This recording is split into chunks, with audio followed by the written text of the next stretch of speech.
নমস্কার, টিএনও নিউজে আপনাদের স্বাগত। আমি এআই নিউজ অ্যাঙ্কার পাখি। যে কোনো দেশের অগ্রগতির মূলে রয়েছে দেশটির সৃজনশীল প্রকল্পের বিকাশ, তার বাস্তবায়িতকরণ ও শান্তির পরিবেশ। দেশের অভ্যন্তরীণ ব্যবস্থা যাতে শান্তিপূর্ণ থাকে তার জন্য সর্বদা দেশের প্রধানমন্ত্রী চেষ্টা করে যাচ্ছেন। আবার কেউ যদি আক্রমণে ভূমিকায় থাকে তাহলে তাদেরকেও উল্টো জবাব দিতে পিছু পা হন না।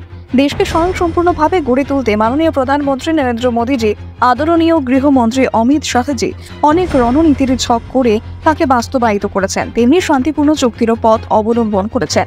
বলা বাহুল্য, দেশের প্রধানমন্ত্রী নরেন্দ্র মোদীজি এবং আদরণীয় গৃহমন্ত্রী অমিত শাহজির অদম্য সাহসিকতার প্রচেষ্টায় উত্তর পূর্বাঞ্চল থেকে বিচ্ছিন্নতাবাদ ও উগ্রবাদকে হ্রাস করানোর জন্য উত্তর পূর্বের বিভিন্ন সংগঠনের সাথে আলোচনার মাধ্যমে 12টি শান্তি চুক্তি স্বাক্ষরিত হয়েছে, যার মধ্যে আমাদের ত্রিপুরার 3টি শান্তি চুক্তি স্বাক্ষরিত হয়েছে। সন্ত্রাসকে ছেড়ে সমাজের স্বাভাবিক ছন্দে এসে স্বাভাবিক জীবন কাটানোর ইচ্ছেকে রাজ্য সরকার সম্মতি যেমন দিয়েছে তেমনি স্বাগতও জানিয়েছেন।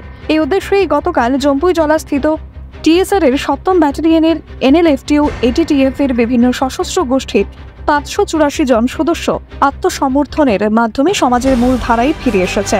দেশ ও দেশবাসীর উন্নয়ন ও শান্তিপূর্ণ পরিবেশ স্থাপনের মাধ্যমেই দেশও অগ্রগতি লাভ করবে। এখনকার মতো সংবাদ এ পর্যন্তই। পরবর্তী নিউজ ও আপডেটস দেখার জন্য অবশ্যই চোখ রাখুন টিএনও নিউজের পর্দায়।